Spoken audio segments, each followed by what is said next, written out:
بسم اللہ الرحمن الرحیم۔ اگر کسی نے ابھی تک ماہ مبارک رمضان کو بہتر انداز سے گزارنے کی پلاننگ نہیں کی تو آئیے اپنے لیے اس ماہ مبارک رمضان میں کچھ ایسے گولز سیٹ کرتے ہیں کہ جن کی وجہ سے ہمارا یہ مبارک مہینہ بہتر سے بہترین انداز سے گزر جائے۔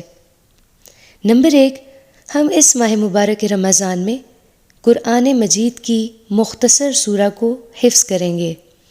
نمبر 2، دعا، اذکار اور تسبیحات کو نوٹ کریں گے تاکہ بروقت اذکار اور تسبیحات سے مستفید ہو سکیں۔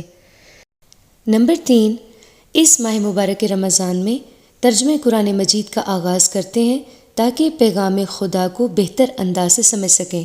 نمبر 4، اگر آپ حجاب نہیں کرتی تو اس ماہ مبارک رمضان سے حجاب کرنا سٹارٹ کریں گے۔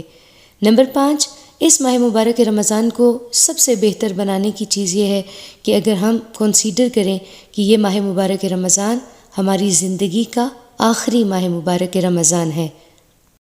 آئیے نیکیوں کے ان گولز کو اچیو کرتے ہیں۔ بہار قرآن، مؤمنین کی بہار۔